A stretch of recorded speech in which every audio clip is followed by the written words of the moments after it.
The pronoun, pronoun means क्या होता है? सर्वनाम, ठीक है ना। प्रोनाउन किसे कहते हैं? जो शब्द नाउन के स्थान पर, जो शब्द नाउन के स्थान पर प्रयुक्त होता है उसे प्रोनाउन कहते हैं। अर्थात जिन शब्दों का प्रयोग संज्ञा के स्थान पर करते हैं। नाउन में संज्ञा, जो शब्द संज्ञा के स्थान पर प्रयोग किए जाते हैं उन्हें प्रोनाउन अर्थात सर्वनाम कहते हैं। ये डेफिनेशन आ जाएगी। अगर पूछा जाए प्रोनाउन किसे कहते हैं? जो शब्द नाउन के स्थान पर प्रयुक्त किए जाते हैं वो प्रोनाउन कहलाते हैं। Example, this is a Rakesh, this is a Rakesh, यह एक राकेश है। He is a good player. अब राकेश के स्थान पर क्या यूज किया गया? ही। ये एक राकेश है, पुरुष नहीं हुए, मतलब इंसान हुआ एक। हाँ, तो एक है या फिर राकेश एक ही रहेगा। नहीं, ये नहीं कहते दिस इज राकेश, ये राकेश है। हाँ, लेकिन एक की बात हो रही है ना। तो दिस यहाँ पर संज्ञा के स्थान पर प्रयोग हुआ, यहाँ पर ही किसके? राकेश की विशेषता बताई जा रही है। Rakesh he is a good player, यानी कि वह एक अच्छा खिलाड़ी है। तो किसके लिए यूज किया है? राकेश के लिए। और ही किसके लिए? सब्जेक्ट के स्थान पर जो यूज हुआ। जो शब्द जो नाउन्स के स्थान पर प्रयुक्त होता है वो क्या कहलाता है? प्रोनाउन कहलाता है। और नाउन के स्थान पर ही यूज हुआ है, यहाँ पर दिस हुआ है, तो ये क्या हो गए? हमारे प्रोनाउन हो गए। ठीक है, इतना आ जाएगा। अब दूसरा है the kinds, the pronoun kinds, यानी कि प्रोनाउंस के भाग, सर्वनाम के भेद।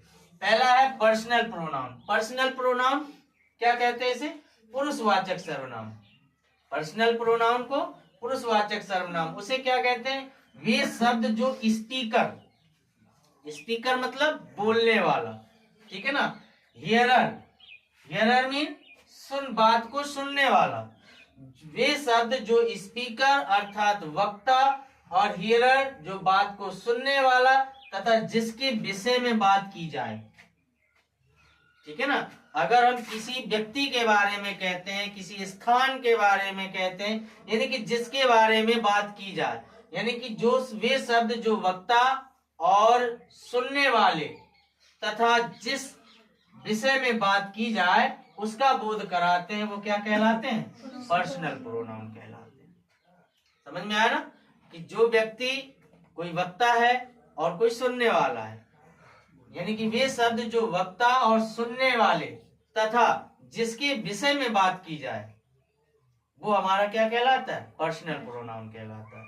जैसे इनकी संख्या पर्सन, इनकी संख्या पर्सन, पुरुष। पर्सन कहते हैं ना कि वो ये ऐसा पर्सन है, पुरुष। जहां पर्सन, नंबर और जेंडर, किसी व्यक्ति, संख्या और लिंग, स्त्रीलिंग, पुल्लिंग, न्यूटर, कुछ भी हो सकता है, इनके अनुसार सीमित रहता है। पर्सनल प्रोनाउन जो होता है, अगर वक्ता किसी बात को कहता है और सुनने वाले के लिए कहता है, या उसके विषय में, या जिसके बारे में बात की जाए, जिसके विषय में बात की जाए, उसमें जो पर्सन होगा, नंबर होगा, जेंडर होगा, वो क्या होंगे? सीमित होंगे। ठीक है ना। तो उसे हम पर्सनल प्रोनाउन कहेंगे। और उनके रूप निश्चित होते हैं। क्या होते हैं? रूप निश्चित होते हैं। वो कैसे है, क्या है, उनका एक रूप होता है कि ये है, ये फर्स्ट है, ये सेकंड है, ये थर्ड है। ठीक है ना। अब इसमें पर्सन ये हो गया, नंबर ये हो गया, जेंडर ये हो गया, और ये फंक्शन, कार्य करना। ठीक। अब पर्सन 3 होते हैं। कौन कौन से? फर्स्ट पर्सन, ठीक है ना, फर्स्ट पर्सन, सेकंड पर्सन और थर्ड पर्सन। प्रोनाउन है ये। प्रोनाउन के 3 पर्सन होते हैं, फर्स्ट पर्सन, सेकंड पर्सन और थर्ड पर्सन।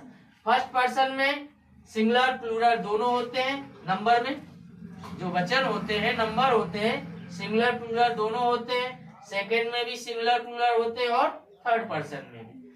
अब जो आई और वी है, यानी कि जो फर्स्ट पर्सन के जेंडर होते हैं वो कैसे होते हैं? Common gender. ठीक है ना। सेकंड पर्सन के जेंडर कॉमन जेंडर। लेकिन थर्ड पर्सन के जेंडर कैसे होते हैं? मैस्कुलाइन होते हैं, फेमिनाइन होते हैं और न्यूट्रल, ये तीनों जेंडर होते हैं। अब फर्स्ट पर्सन में सब्जेक्ट, सब्जेक्ट क्या है? आई, यानी कि दो पर्सन होते हैं, आई और वी।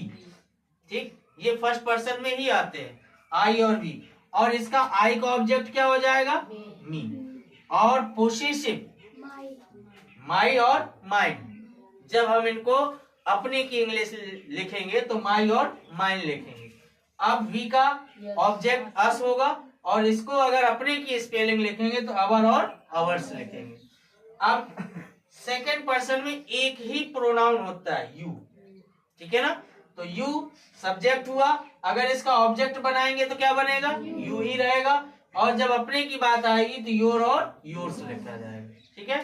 थर्ड पर्सन में मैस्कुलाइन जेंडर ही, पुरुष है तो ही आएगा। ये कौन से जेंडर में आएगा? मैस्कुलाइन जेंडर में, पुल्लिंग में आता है। इसका ऑब्जेक्ट क्या होगा? हिम, और अपने की अंग्रेजी हिज लगाएंगे। सी में हर, और अपने की अंग्रेजी हर और हर्स लगाएंगे। इट एक कैसा है? न्यूट्रल जेंडर है। इट का इट ही रहेगा, और अपने की अंग्रेजी इट्स हो जाएगी।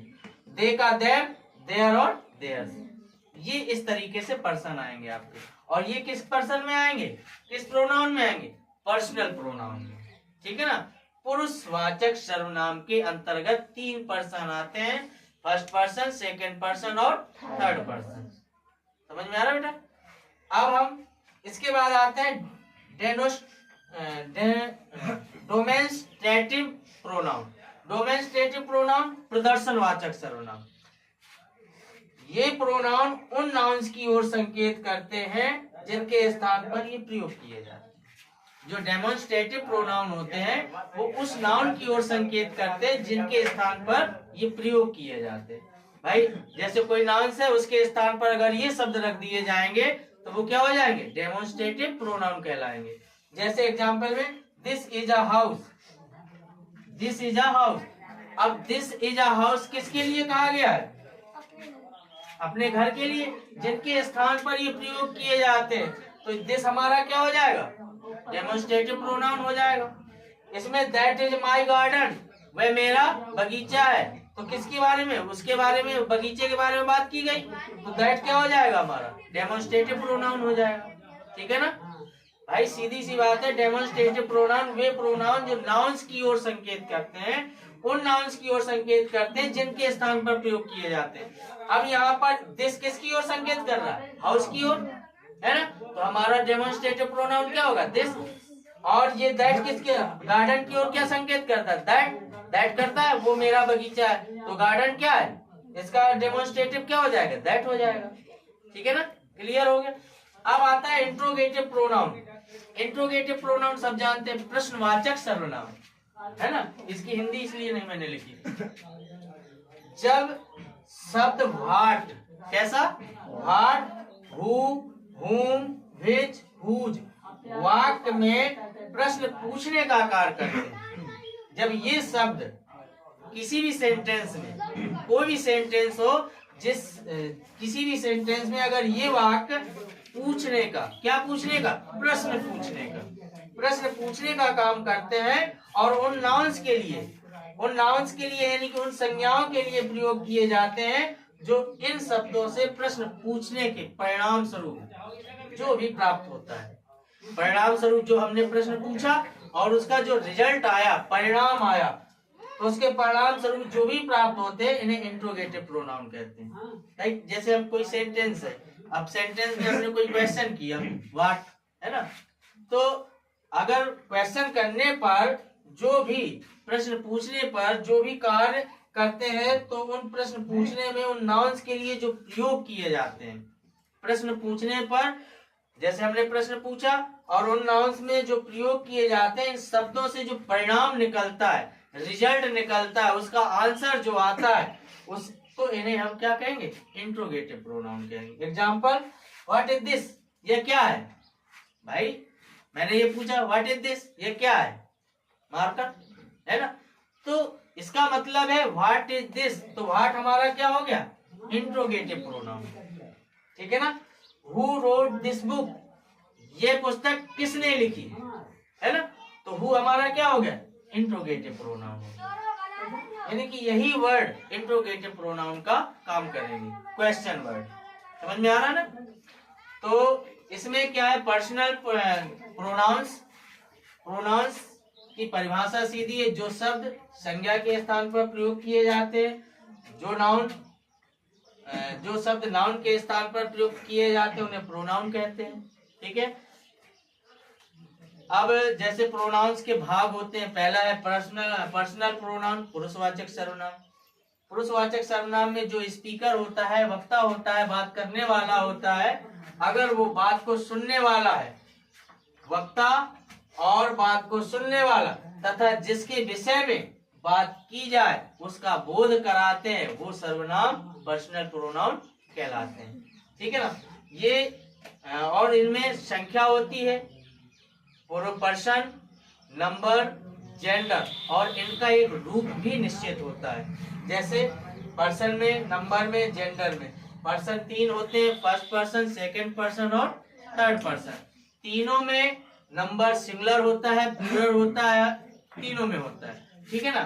फर्स्ट पर्सन और सेकंड पर्सन में 2 जेंडर होते हैं, एक ही होता है कॉमन जेंडर, फर्स्ट में भी और सेकंड में भी। लेकिन थर्ड पर्सन में मैस्कुलाइन जेंडर, फेमिनाइन जेंडर और न्यूट्रल जेंडर, ये 3 होते हैं। अब सब्जेक्ट फर्स्ट पर्सन में आई और वी होता है, सेकंड पर्सन में यू होता है, और थर्ड पर्सन में ही, सी, इट और दे, जितने भी होते हैं वो सब थर्ड पर्सन में आते हैं। बाकी ऑब्जेक्ट आई का मी होगा, वी का अस होगा। ठीक है ना। यू का यू होगा, ही का हिम होगा, सी का हर होगा, इट का इट होगा और दे का देम। और ये अपने की स्पेलिंग लिखी हुई है, my mind, our ours, your yours, his her hers और इट्स देयर देयर्स। ठीक है ना। अब जब डेमोन्स्ट्रेटिव प्रोनाउन की बात आए तो वे प्रोनाउन जो संज्ञा के स्थान पर, संज्ञा की ओर संकेत करते हैं, जिनके स्थान पर उनका प्रयोग किया जाता है, वो डेमोन्स्ट्रेटिव प्रोनाउन कहलाते हैं। यानी कि this is a house, house के लिए संकेत किया जा रहा है, इशारा घर के लिए किया जा रहा है। तो जो व्यक्ति, जो शब्द घर के लिए इशारा करता है वो हमारा क्या होगा, डेमोन्स्ट्रेटिव प्रोनाउन होगा। अब यहाँ पर दैट इज माई गार्डन, वह मेरा, दैट इज माई गार्डन, वह मेरा बगीचा है। अब वह मेरा बगीचा है, इशारा किसकी ओर हो रहा, संकेत बगीचे की तरफ। तो जो वर्ड बगीचे की ओर इशारा कर रहा है वो क्या कहलाएगा, डेमोन्स्ट्रेटिव प्रोनाउन कहलाएगा। ठीक है ना। क्लियर है इतना। अब इंट्रोगेटिव प्रोनाउन क्या होते हैं कि इंट्रोगेटिव प्रोनाउन में जैसे कोई वर्ड है, हु, व्हाट, हुज, हुम, व्हिच, अगर ये शब्द वाक्य में प्रश्न पूछने का कार्य करते हैं, अगर ये शब्द वाक्य में प्रश्न पूछ रहे हैं और उनके पूछने का काम कर रहे हैं, और नाउन्स के लिए प्रयोग किए जाते हैं, जो प्रश्न पूछने पर उनके परिणाम स्वरूप उसका रिजल्ट निकलता है, वो वर्ड हमारे क्या कहलाते हैं, इंट्रोगेटिव प्रोनाउन कहलाते हैं। जैसे व्हाट इज दिस, यह क्या है, तो इसके बारे में, किसी चीज के बारे में पूछा गया तो कौन सा वर्ड पूछा गया, व्हाट वर्ड लगाया गया, क्वेश्चन वर्ड, तो व्हाट हमारा क्या हो जाएगा, इंट्रोगेटिव प्रोनाउन होगा। दूसरे में पूछा हु रोट दिस बुक, ये पुस्तक किसने लिखी, तो पुस्तक के बारे में पूछा गया है ना, और क्या पूछा गया, किसने लिखी, तो जो किसने शब्द है, हु शब्द है, वही हमारा इंट्रोगेटिव प्रोनाउन हो जाएगा। क्लियर हो गया। कुछ पूछना है। हाँ बिल्कुल सही बात है, आई एम सॉरी, तुम्हारे जैसे होने भी चाहिए। ठीक है। और कुछ